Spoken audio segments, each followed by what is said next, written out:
Donc en fait, nous sommes la Caisse régionale Provence-Côte d'Azur. J'ai vu sur les supports que c'était Alpes-Provence, mais c'est nos voisins, on leur en veut pas beaucoup.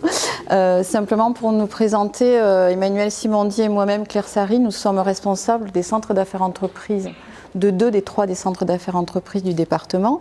Emmanuel à Puget-sur-Argent et moi à Toulon.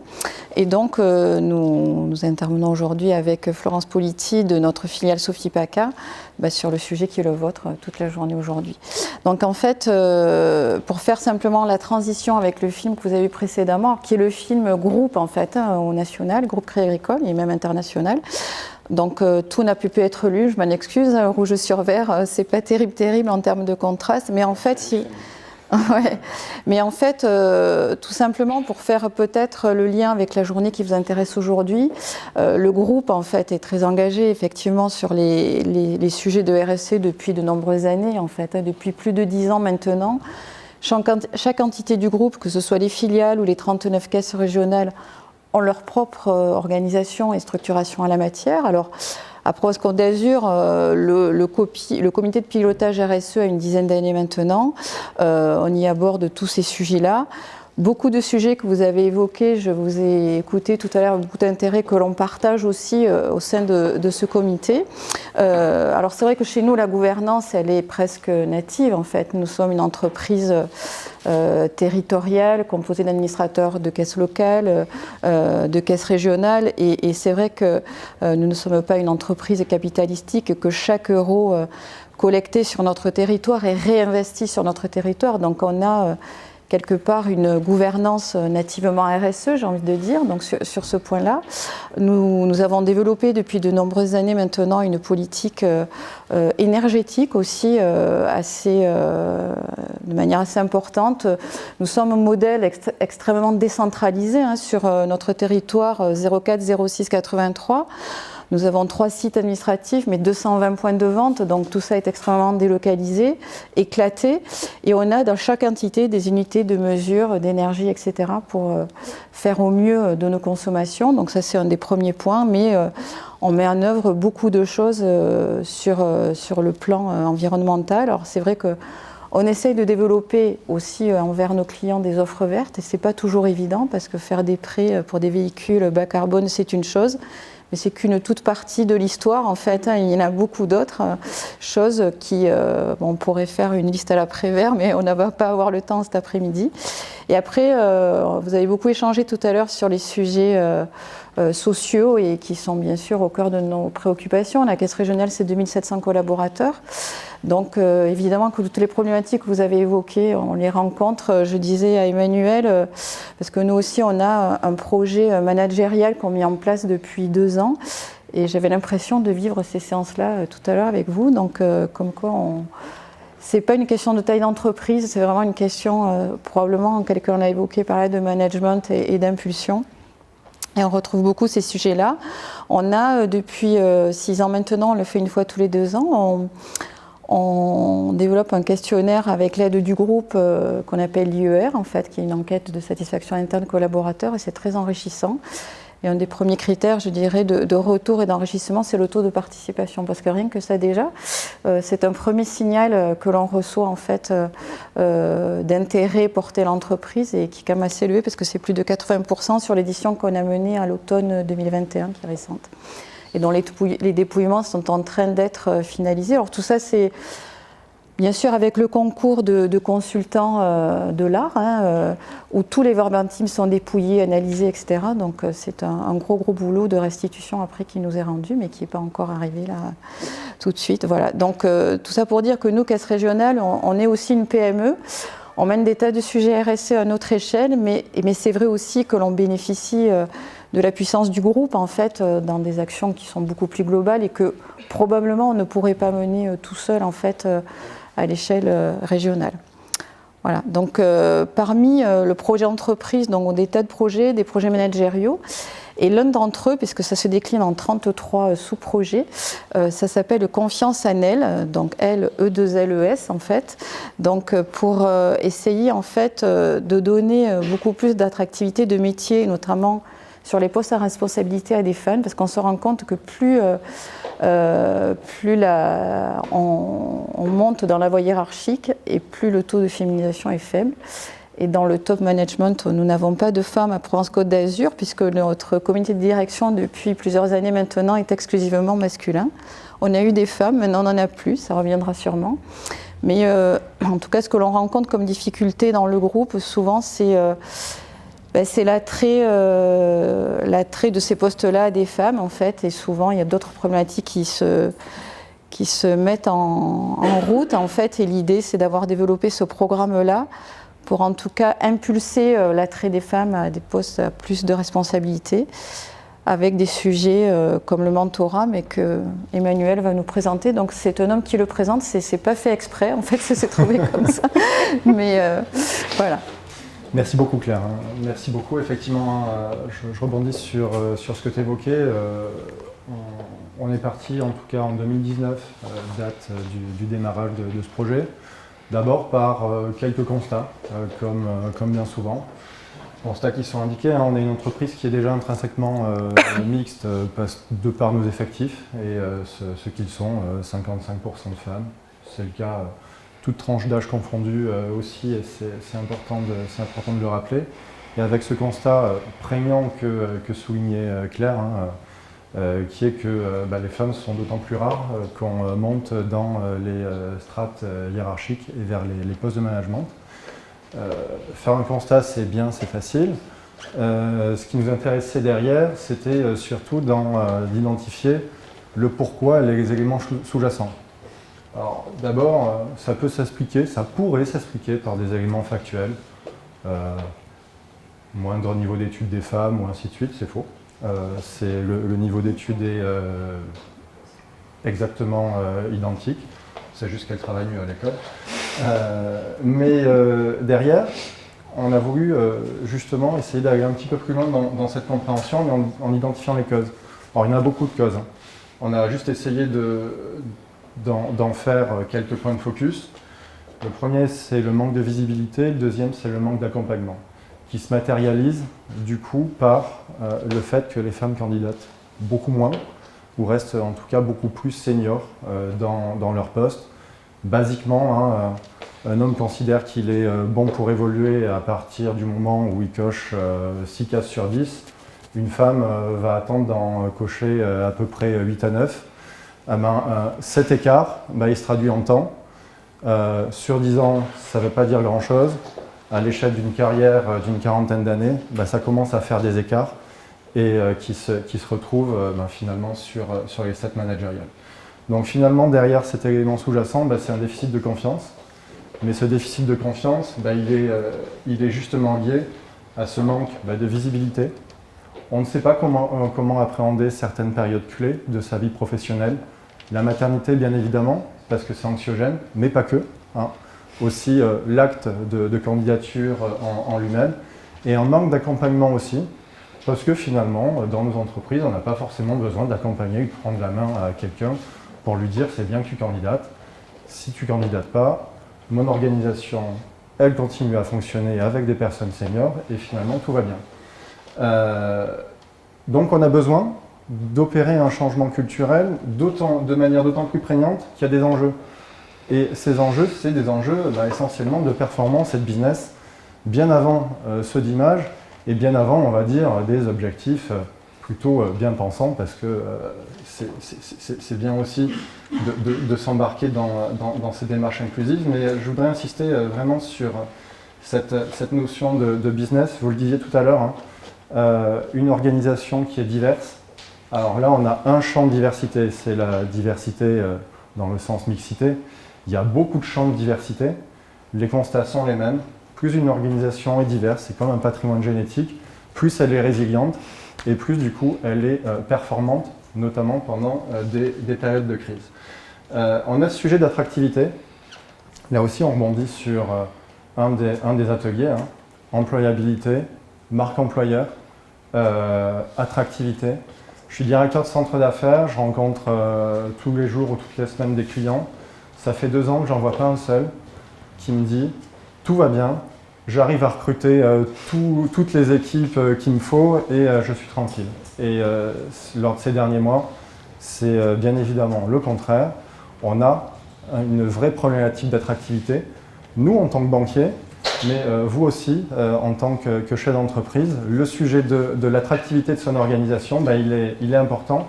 Et il ne se traite pas que par la question salariale, notamment pour des générations actuelles. On l'évoquait, je ne sais plus quel goût de travailler en parler, mais le millénial, basiquement, il va être en quête de sens, il va être en quête de qualité de vie au travail, il va avoir une intrication entre la sphère privée et la sphère professionnelle, ne serait-ce que par les réseaux sociaux qui est vachement plus importante. Et du coup, cette notion d'attractivité, elle est hyper importante. Puis bien évidemment, il y a ce sujet d'image, on l'a mis en dernier, mais il faut quand même le regarder. Image par attractivité, image également par la notion de contrainte réglementaire. On pourrait parler des lois Copé-Zimmermann qui nous incitent, c'est même plus qu'une incitation, c'est une obligation à publier un certain nombre de statistiques, alors essentiellement pour les grandes entreprises, mais comme toute démarche, généralement on commence par le plus gros, puis finalement ça finit par redescendre et se diversifier.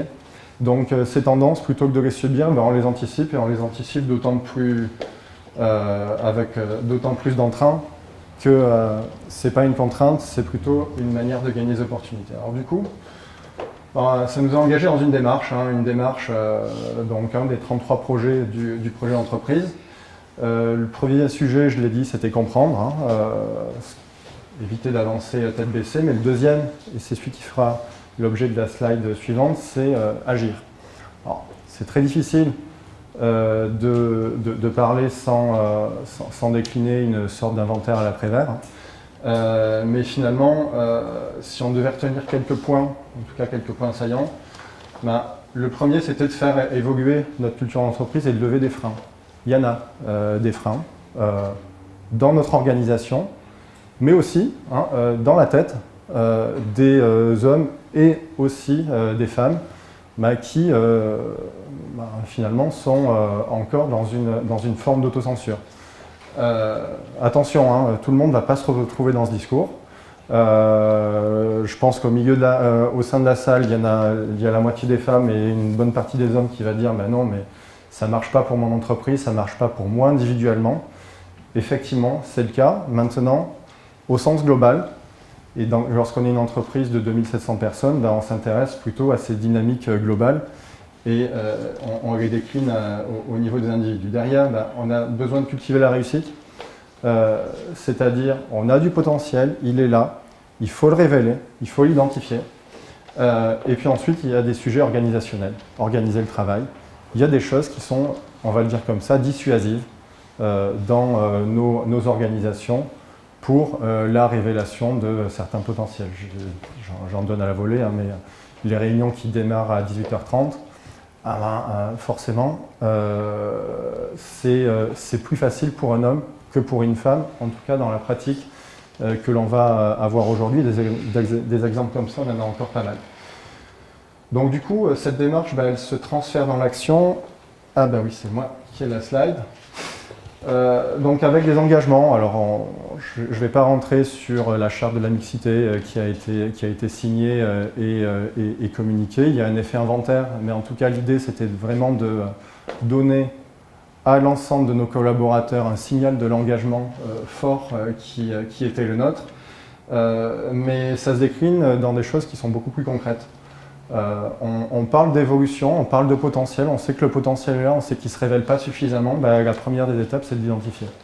Alors les routes potentielles, c'est comme l'invention de l'eau chaude, c'est pas nous qui l'avons inventé et ça fait longtemps que ça existe.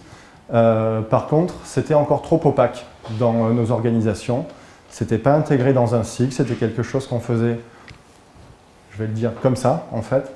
Donc finalement, ça rentre dans un cycle, c'est sécurisant pour nous managers, c'est sécurisant pour les collaborateurs.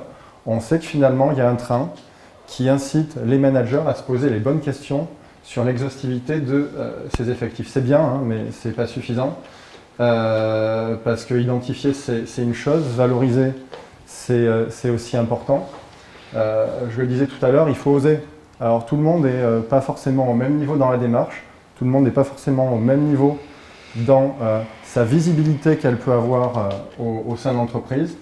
Donc à partir de là, on a mis en place une sorte de galaxie, enfin, on va dire, de démarches, plus ou moins ciblées selon les typologies de personnes.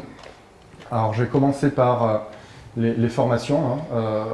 On a des formations jeunes femmes à potentiel, marketing de soi, leadership au féminin. Ça peut sembler superficiel parce que c'est finalement pas développer les compétences, mais plutôt développer la manière de les mettre en évidence. Mais c'est finalement ça le sujet en ce qui concerne nos dynamiques d'évolution. C'est du coaching. Le coaching, c'est pour les personnes qui sont souvent déjà en situation de management, mais qui ont besoin de franchir une étape supplémentaire avec quelques notions finalement de savoir-être, de posture. Et puis c'est du mentorat, qui est une approche assez intense. C'est une quinzaine de personnes qui ont bénéficié d'un mentorat avec un cadre de direction ou un cadre supérieur de l'entreprise, avec toute une démarche faite de vie ma vie, d'ateliers, de découvertes, justement pour ouvrir les chakras et développer cette visibilité. Il faut oser et il faut voir. Et lorsqu'on change c'est comme lorsqu'on fait de la montagne, on gravit une montagne, une fois qu'on est au sommet, on n'a plus du tout le même panorama et on peut aussi se découvrir d'autres objectifs. C'est bien ça aussi, mais ça n'atteindrait pas tous ces objectifs si on ne mobilisait pas également le management.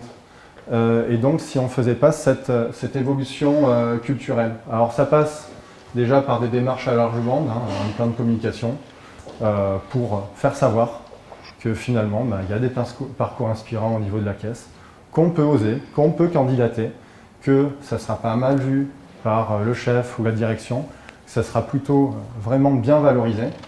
Mais c'est aussi mobiliser les managers dans la détection, c'est-à-dire que le gage de qualité, c'est aussi que le manager soit là pour développer les compétences. Et je crois que c'est vous qui le disiez tout à l'heure, tout le monde demande des formations, mais sans avoir une idée spécifique de ce que pourrait être la formation. Lorsqu'on demande du concret, finalement, c'est beaucoup plus difficile pour la personne de le conceptualiser. Et du coup, sans être paternaliste, sans prendre par la main, on a quand même besoin d'avoir une strate managériale qui accompagne, qui oriente et qui va dire oui, c'est possible pour telle formation, pour telle candidature, pour tel schéma d'évolution. On a un point de focus sur la parentalité parce que c'est important aussi. La parentalité, pour les femmes, c'est un moment important qui se prépare, qui est anxiogène aussi. Et donc, le sujet, c'est véritablement de savoir que l'entreprise sera là, sera présente, en amont, en aval, que lorsque je vais rentrer de mon congé, je ne serai pas out, je ne serai pas lâché dans ma nature au sein d'équipes que je ne connais plus. Donc bien évidemment, il y a le avant, il y a le pendant, il y a le après. Ça se sédimente à travers un guide. Un guide, alors on s'est inspiré, il n'est pas encore sorti, mais on s'est inspiré de bonnes pratiques qui se font dans d'autres caisses régionales, qui justement permettent, notamment Île-de-France, et Toulouse qui permettent véritablement de savoir à quoi s'en tenir et du coup d'accentuer cette démarche bienveillante. Il y a le sujet du temps partiel qui est important aussi. Le temps partiel, historiquement, c'est un no-go, on va dire, c'est très discriminant pour atteindre une certaine manager.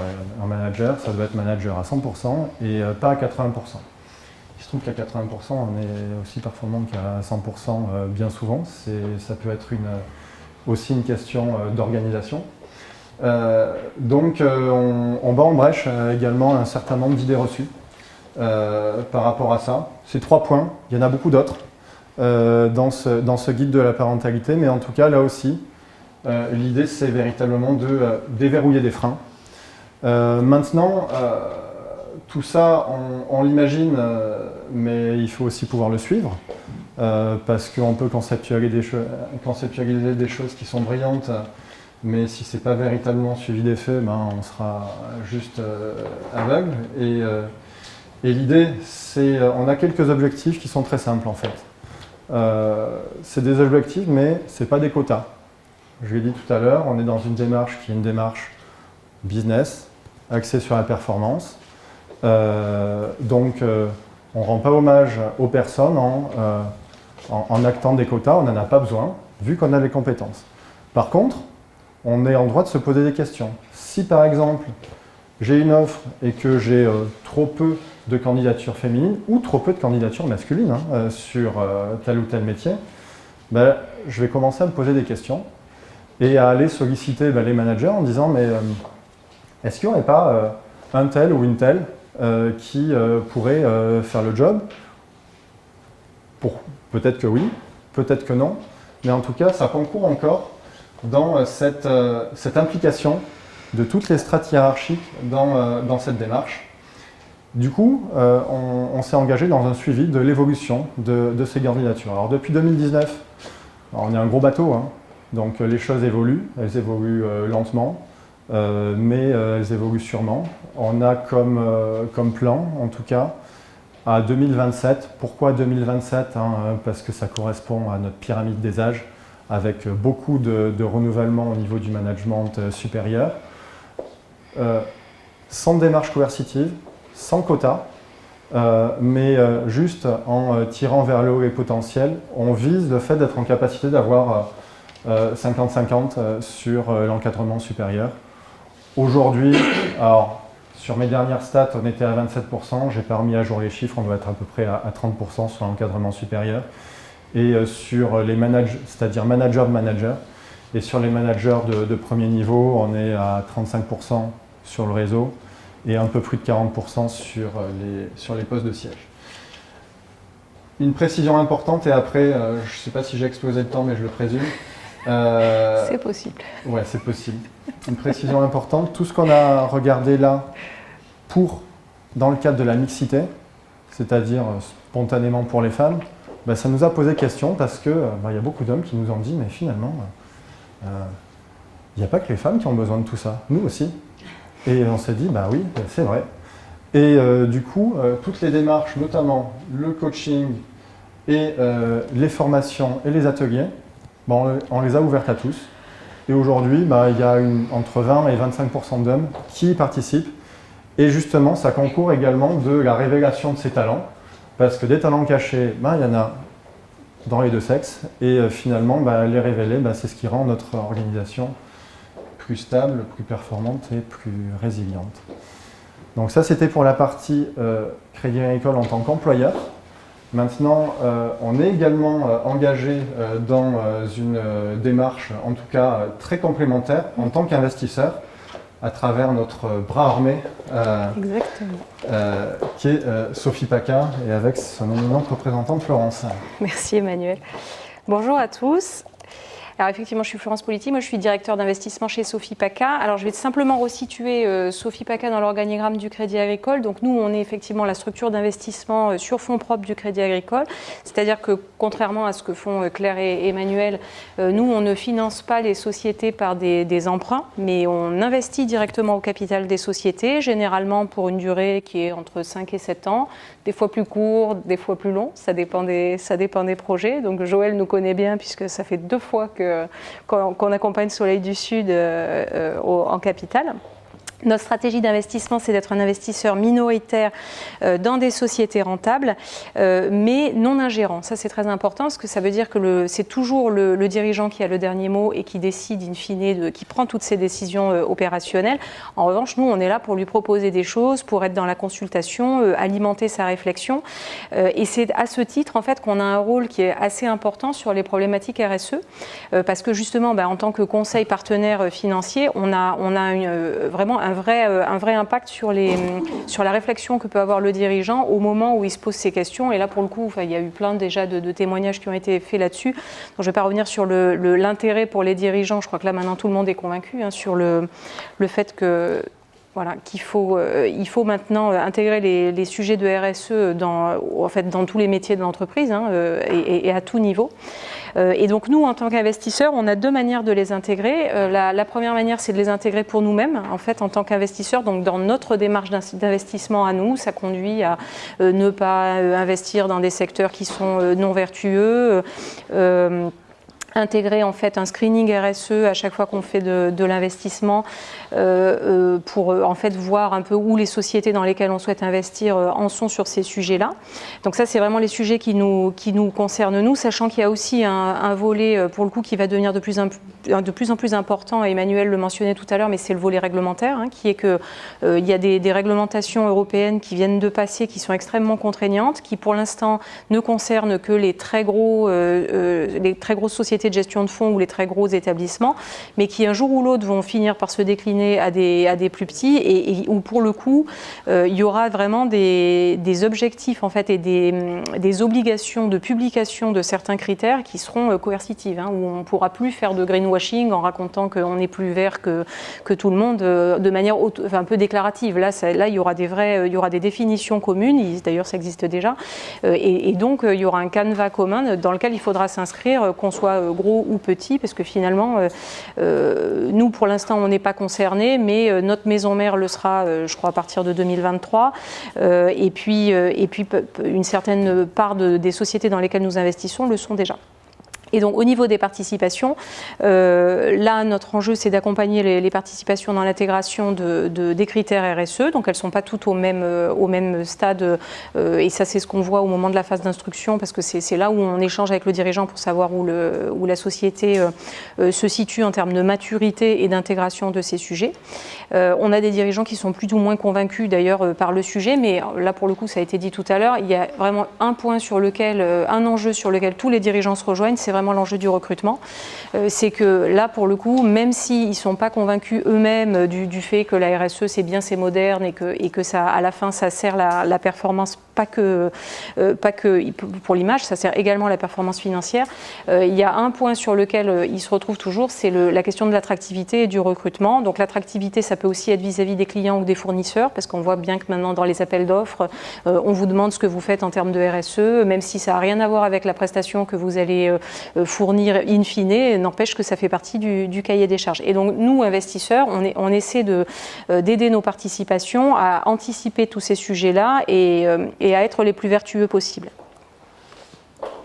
Alors, il existe des outils à notre disposition. Nous, on essayait de faire quelque chose qui soit un peu concret. Donc, effectivement, parce que comme on le disait tout à l'heure, tout ce qui se passe au niveau des très grosses ETI ou des sociétés cotées n'est pas forcément adaptable dans le domaine de la PME. Nous, on investit de toute façon que dans des PME. Donc, on est avec en moyenne, les sociétés dans lesquelles on investit, elles font 20 millions de chiffre d'affaires et elles ont entre 20 et 150 salariés. Donc, on n'est pas sur des très grosses sociétés non plus. Donc, on a essayé de trouver des outils qui puissent être déclinables dans des structures qui sont de toute taille.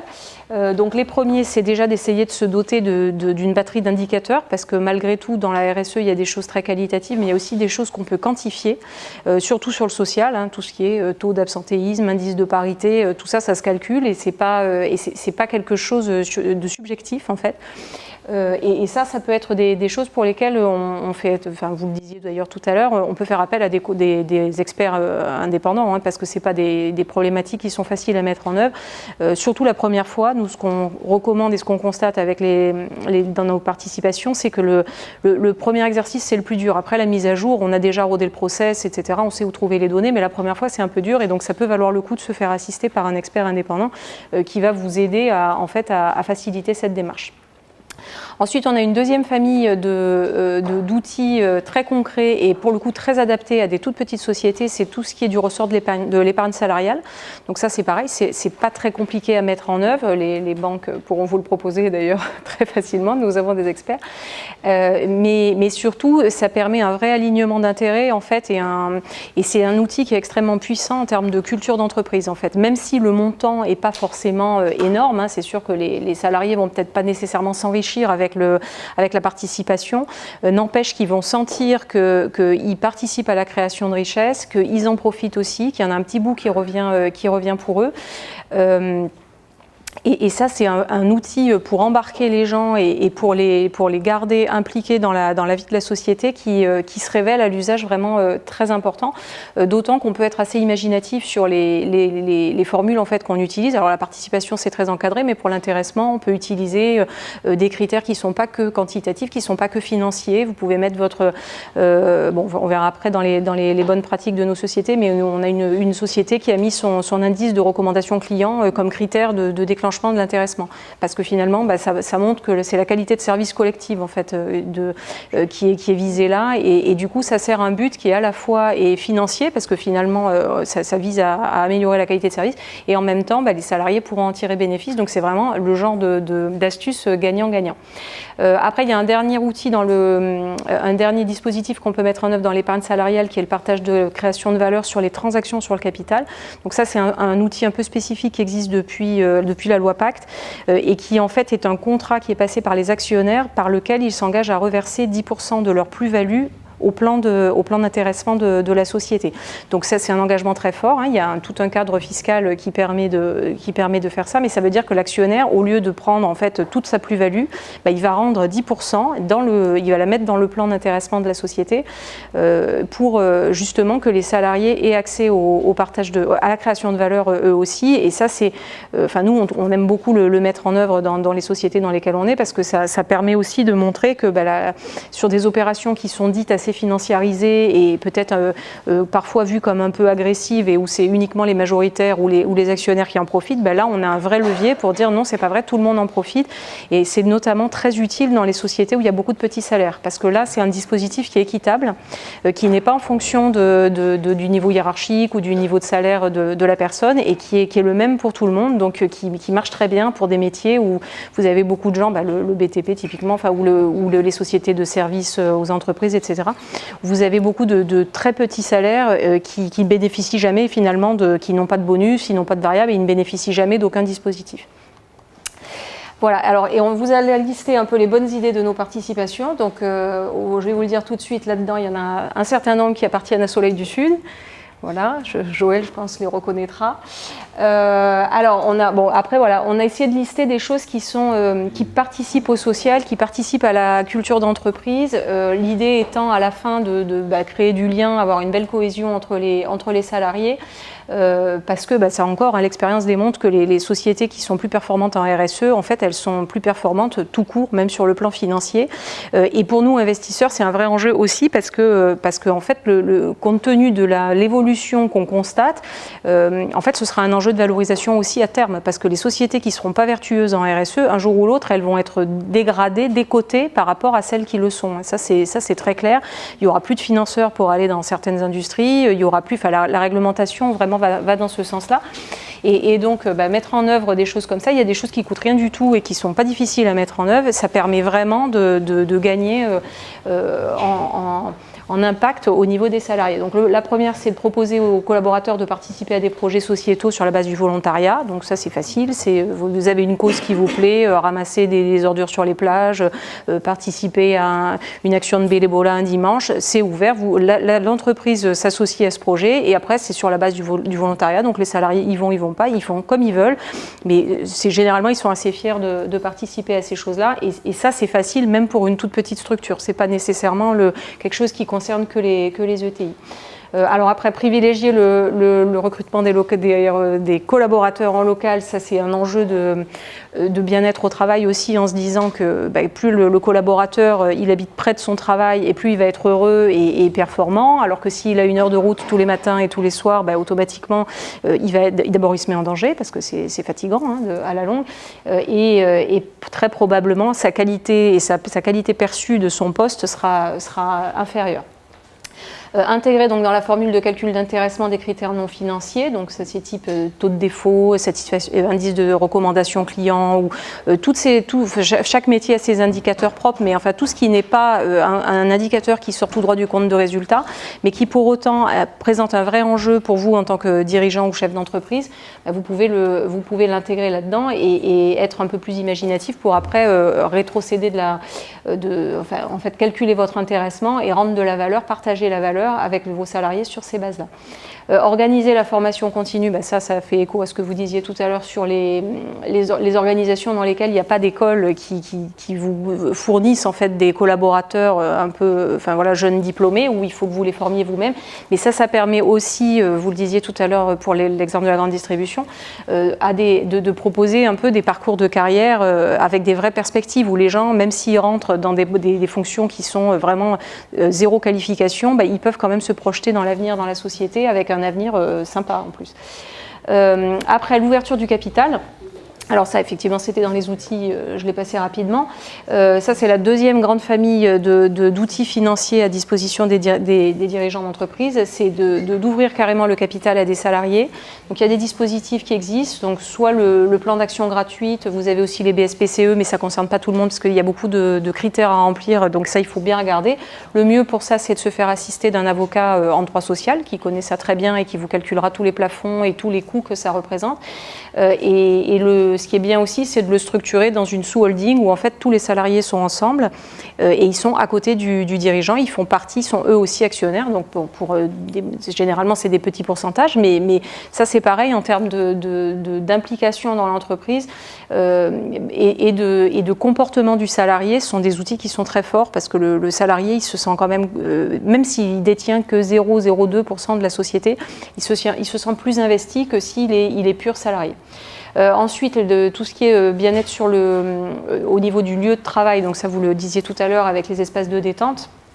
Tout le monde n'a pas la place de le faire, mais en tout cas, quand on peut le faire, c'est pas mal. Nous, on est une société qui a carrément agrandi ses locaux, donc qui, pour le coup, qui a investi là-dedans, parce qu'elle est basée à La Ciotat et qu'à La Ciotat, du coup, c'est un peu une zone où, en fait, on va travailler, mais il n'y a rien autour, quoi. Il n'y a pas de salle de sport, il n'y a pas de restaurant un peu agréable. C'est très industriel comme zone. Donc, la société, elle a fait le choix de tout réinternaliser avec une salle de sport. Il y a un cours de yoga, je crois, toutes les semaines. Il y a un groupe de musique, du coup, de l'entreprise qui est installé dans la salle de descente. Il y a maintenant des espaces de restauration qui sont beaucoup plus conviviaux et donc ils ont vraiment créé quasiment la moitié maintenant du siège en fait est dédié à la qualité de vie au travail au sens large. Et enfin le dernier, ça c'est pour Joël, le potager d'entreprise pour nourrir les salariés, mais ça c'est pareil, tout le monde ne peut pas faire ce genre de démarche, mais en tout cas ça c'est en tout cas une démarche que nous on a beaucoup appréciée, nous en tant qu'investisseurs dans la société et dont on parle régulièrement d'ailleurs autour de nous, dans les autres sociétés pour celles que ça intéresse. Et j'en ai terminé avec ma présentation, donc si vous avez des questions. Super, merci beaucoup. Des questions peut-être sur qui a mis en place les plans d'épargne Ah oui, ouais. Et retour, est-ce que en termes d'engagement des collaborateurs, c'est que du positif.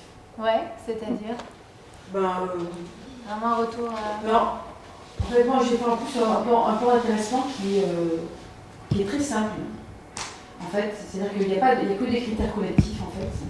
C'est-à-dire qu'en fait, l'intéressement est partagé entre tous, mais bon, je suis une structure. Et ce qui déclenche, c'est à partir d'un certain niveau de BE, eh bien, il y a un pourcentage du résultat en fait qui va être distribué entre eux. Et le seul critère différenciant, c'est le temps passé, le temps de travail. Évidemment, ceux qui sont à 80%, voilà.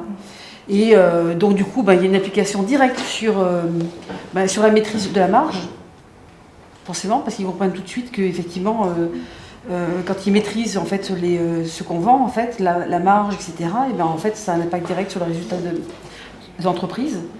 Donc, et ça permet d'avoir une politique salariale en fait, en tout cas, qui correspond bien aussi aux contraintes qu'on peut avoir quand on est une TPE, quoi, où en fait il faut faire quand même gaffe aussi à pas trop s'alourdir. Puis alors pour le coup, moi dans mon secteur d'activité, je l'ai bien senti parce que j'ai une agence événementielle. D'accord. Donc j'étais quand même bien contente d'avoir d'avoir plusieurs armes entre guillemets pour gérer ça parce que au moins ça prenait aussi en compte la réalité de l'entreprise. Ouais. Super, merci beaucoup pour ce retour. Merci beaucoup.